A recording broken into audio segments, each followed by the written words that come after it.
दोस्तों, दुनिया का इतिहास जितना विस्तृत और व्यापक है, उससे भी कहीं ज्यादा रहस्यमय और रोमांचक है। समय समय पर इन रहस्यों पर से पर्दा उठाने का प्रयत्न तो किया जाता रहा है, लेकिन ये प्रयत्न किस हद तक सफलता प्रदान कर पाए हैं, ये बात हमेशा से एक प्रश्न रही है। संसार के 7 आश्चर्यों में से एक मिस्र के पिरामिडों का रहस्य जानने की नए सिरे से कोशिश हो रही है। इस अभियान में मिस्र के अलावा फ्रांस, कनाडा और जापान के विशेषज्ञ एक साथ जुटे हैं, जिनका उद्देश्य है पिरामिडों की तकनीक और इनके अंदर के चैम्बर के रहस्य जानना। मिस्र के पिरामिड वहां के तत्कालीन सम्राटों के लिए बनाए गए स्मारक स्थल हैं, जिनमें राजाओं के शवों को दफना कर रखा गया है। इन शवों को मम्मी कहा जाता है। उनके शवों के साथ खाने पीने की वस्तुएं, कपड़े, गहने, बर्तन, हथियार, जानवर आदि जो दैनिक जीवन में काम आने वाली वस्तुएं हैं, दफना दी जाती थी। और कभी कभी तो सेवक सेविकाओं को जिंदा ही दफना दिया जाता था। यह सब करने के पीछे प्राचीन मिस्र के लोगों का मानना था कि मरने के बाद व्यक्ति दूसरी दुनिया में चला जाता था, जहां उनके साथ दफनाई गई चीजें काम आती हैं। दरअसल प्राचीन मिस्र में राजा अपने जीवन काल में ही एक विशाल एवं भव्य मकबरे का निर्माण कराता था, ताकि उसे मृत्यु के बाद उसमें दफनाया जा सके। यह मकबरा त्रिभुजाकार होता था। ये पिरामिड चट्टान काट कर बनाए जाते थे। इन पिरामिडों में राजा ही नहीं, बल्कि रानियों के शव भी दफनाए जाते थे। सबके साथ दफनाई कीमती वस्तुओं को चोर लुटेरों से बचाने के लिए पिरामिड की संरचना जटिल रखी जाती थी, और सबको दफनाने का कक्ष पिरामिड के केंद्र में होता था। पिरामिड बनाना आसान काम नहीं था। मिस्र वासियों को इस कला में निपुण होने में काफी समय लग गया। विशाल योजना बनाकर नील नदी को पार कर बड़े बड़े पत्थर लाने पड़ते थे, जिन पत्थरों का वजन लगभग 2 से 30 टन होता था। पिरामिडों को बनाने वाले पत्थरों को इस तरह से फिट किया गया है कि उनमें से किसी दो के बीच एक ब्लेड भी नहीं घुसाई जा सकती। वैसे तो मिस्र में 138 पिरामिड हैं, लेकिन इनमें से गीजा का ग्रेट पिरामिड ही प्राचीन विश्व के 7 अजूबों की सूची में है। बाकी के 6 अजूबे काफी हद तक क्षतिग्रस्त हो चुके हैं, लेकिन ग्रेट पिरामिड का केवल ऊपर का 10 मीटर का हिस्सा ही गिरा है। इस पिरामिड के पास दो और पिरामिड भी हैं, जो इससे छोटे हैं। यह पिरामिड 450 फुट ऊंचा है। इसका आधार 13 एकड़ में फैला है, जो करीब 16 फुटबॉल मैदानों जितना है। यह 25 लाख चूना पत्थरों के खंडों से निर्मित है। ग्रेट पिरामिड को बनाने के लिए लगभग 30 लाख मजदूरों ने 23 साल तक काम किया। पिरामिड को इतनी परिशुद्धता से बनाया गया है कि वर्तमान तकनीक भी इसकी कृति को दोहरा नहीं सकती।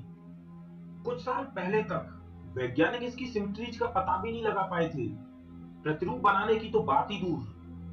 प्रमाण बताते हैं कि इसका निर्माण 2560 ईसा पूर्व मिस्र के शासक खूफू के चौथे वंश द्वारा अपनी कब्र के तौर पर कराया गया था। मिस्र के इस महान पिरामिड को लेकर अक्सर सवाल उठाए जाते रहे हैं कि बिना मशीनों और बिना आधुनिक औजारों के मिस्र वासियों ने कैसे विशाल पत्थरों को 450 फीट ऊंचा पहुंचाया होगा, जिन पत्थरों का वजन लगभग 2 से 30 टन था। और इस बड़ी परियोजना को महज 23 वर्षों में पूरा किया।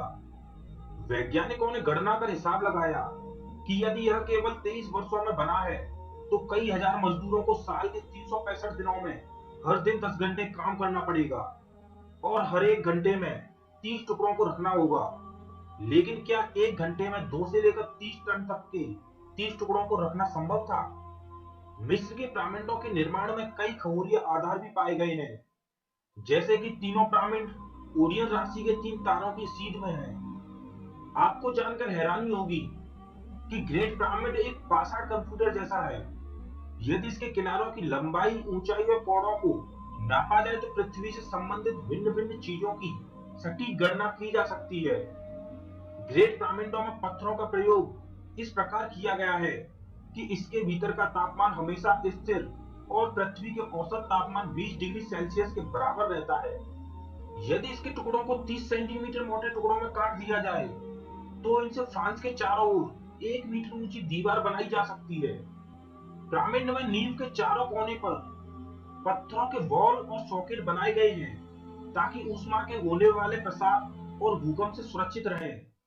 मिस्रवासी ब्राह्मण का इस्तेमाल वेधशाला, कैलेंडर और सूर्य की परिक्रमा में पृथ्वी की गति तथा प्रकाश के वेग को जानने के लिए करते थे। ब्राह्मण को गणित की जन्म कुंडली भी कहा जाता है, जिससे भविष्य की गणना की जा सकती है। कुछ लोग ब्राह्मण में स्थित जादुई असर की बात भी करते हैं, जो मानव स्वास्थ्य पर शुभ प्रभाव डालता है। वैज्ञानिक प्रयोगों द्वारा यह प्रमाणित हो गया है कि ब्रह्मांड के अंदर विलक्षण किस्म की ऊर्जा तरंगें लगातार काम करती रहती हैं, जो सजीव और निर्जीव दोनों ही प्रकार की वस्तुओं पर प्रभाव डालती हैं। वैज्ञानिक इसे ब्राह्मण पावर कहते हैं। मिस्र से जुड़ा ऐसा ही एक और रहस्य है, रानी नेफरतिति की मम्मी का रहस्य, जिसे पिछले कई वर्षों से इतिहासकार और पुरातत्वविद खोजने में लगे हैं। यह लापता मम्मी मिस्र की उस खूबसूरत रानी की है, जिसकी मूर्ति तो जर्मन पुरातत्वविदों द्वारा 1912 में खोज ली गई थी, लेकिन इसकी मम्मी आज तक किसी को नहीं मिल पाई है। एरिजोना विश्वविद्यालय से संबद्ध ब्रिटिश पुरातत्वविद ने रानी नेफरतिति की मम्मी को खोज निकालने का दावा किया है, और यह मम्मी उसी मकबरे में बताई जाती है जहां से करीब 100 साल पहले तूतनखामुन की मम्मी निकाली गई थी। नेफरतिति की मृत्यु 1340 ईसा पूर्व में हो गई थी। नेफरतिति की खूबसूरती का जिक्र प्राचीन मिस्र से जुड़ी कथाओं और दस्तावेजों से मिलते हैं। उसकी खूबसूरती ने ही उसे राजाओं की चहेती रानी बनाया था। लेकिन इसके बावजूद भी नेफरतिति का मकबरा क्यों नहीं मिल पाया? इस सवाल ने हमेशा से ही शोधकर्ताओं को उलझा कर रखा है। वर्ष 1922 में एक ब्रिटिश पुरातत्वविद हॉवर्ड कार्टर ने तूतनखामुन का मकबरा खोजा था, और आज इसी मकबरे में नेफरतिति की मम्मी दूध निकाले जाने का दावा किया जा रहा है, जिसके चलते वर्षों से चले आ रहे सवाल का जवाब मिलने की उम्मीद बन गई है। मिस्र को पिरामिडों का देश कहा जाता है, लेकिन जितनी जिज्ञासा और दिलचस्पी तूतनखामुन के मकबरे में देखी जा सकती है, वह किसी और के लिए नहीं दिखती। जब तूतनखामुन के मकबरे को तलाश किया गया, तो उसकी मम्मी के पास से सोने, चांदी व बहुमूल्य रत्नों से जड़े आभूषण पाए गए थे।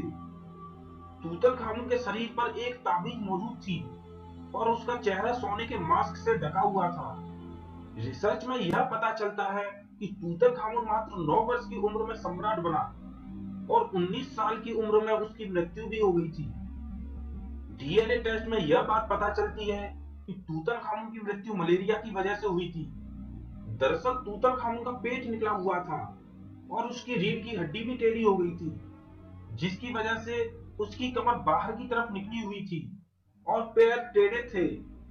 इसी वजह से तूतनखामुन को इस तरह से दफनाया गया ताकि उसे कोई देख ना पाए। वर्ष 2007 में इस मास्क को हटाकर तूतनखामुन की मम्मी को शोकेस किया गया। उस समय यह मान लिया गया था कि अब कोई रहस्य दुनिया के सामने आने से नहीं बचा, लेकिन जल्द ही एक और रहस्य सामने आ गया। ब्रिटिश पुरातत्वविद निकोलस रीव्स जब राजा तूतनखामुन के मकबरे का विश्लेषण कर रहे थे, तब उन्होंने वहां कुछ तस्वीरें खींची थी। इन तस्वीरों को जब स्पेन की कला संस्थान द्वारा तैयार करवाया गया, तो उनमें मकबरे की दीवारों के पीछे 2 दरवाजों की झलक दिखी। रीव्स ने यह दावा किया कि तूतनखामुन के मकबरे के पास ही 2 गुप्त दरवाजे हैं, जिनमें से एक गोदाम की ओर जाता है और दूसरा रानी नेफरतिति का मकबरा है। डॉक्टर रीव्स को पूरा यकीन है कि यह मकबरा नेफरतिति का ही है, क्योंकि प्राचीन मिस्र में प्रवेश द्वार के दाहिने ओर सम्राटों के बजाय महारानियों का मकबरा बनाया जाता था। डॉक्टर रीव्स की यह खोज तूतनखामुन और महारानी नेफरतिति के उस रिश्ते का रहस्य भी खोल सकती है, क्योंकि कुछ इतिहासकार नेफरतिति को तूतनखामुन की मां कहते हैं, तो कुछ उसकी पसंदीदा रानी बताते हैं। आज वैज्ञानिकों के पास बस एक मूर्ति है, जिसके अनुसार यह पता लगाया जाना बाकी है कि नेफरतिति वाकई में कैसी दिखती थी। यह भी माना जाता है कि नेफरतिति अपने जीवन के आखिरी दिनों में तूतनखामुन के संरक्षक के तौर पर राज संभाल रही थी, जिसकी वजह से तूतनखामुन को भी उसी के मकबरे के पास दफनाया गया। मिस्र की पिरामिडों का रहस्य जानने के लिए नवीनतम टेक्नोलॉजी का उपयोग किया जा रहा है। इस दौरान जानने का प्रयास किया जाएगा कि इन पिरामिडों को किस तकनीक से बनाया गया है। इसके लिए इंफ्रारेड कार्डियोग्राफी का इस्तेमाल किया जाएगा। यह तकनीक किसी चीज से निकलने वाली ऊर्जा और उसके आकार वगैरह की पहचान कराती है। फिर उसके जरिए छिपी हुई चीजों का पता चलना आसान हो जाता है। पुरातत्वविदों व वैज्ञानिकों ने रहस्यमय गीजा के पिरामिडों के भीतर की दुनिया जानने की कोशिश कर दी है। इसके तहत एक रोबोट ने पिरामिड के बाहरी दरवाजे में छेद बना दिया, लेकिन इसके बाद खड़े एक और दरवाजे के सामने घुटने टेक दिए। पिरामिड रोवर नाम के इस रोबोट में एक छोटा सा कैमरा लगा था। 12 सेंटीमीटर के रोबोट को लगभग 65 मीटर की एक सुरंग के जरिए पिरामिड के पहले दरवाजे के पास पहुंचाया गया। लेकिन क्या पता उसके आगे एक तीसरा, एक चौथा और शायद कई और दरवाजे हों। दोस्तों, आज के इस एपिसोड में बस इतना ही।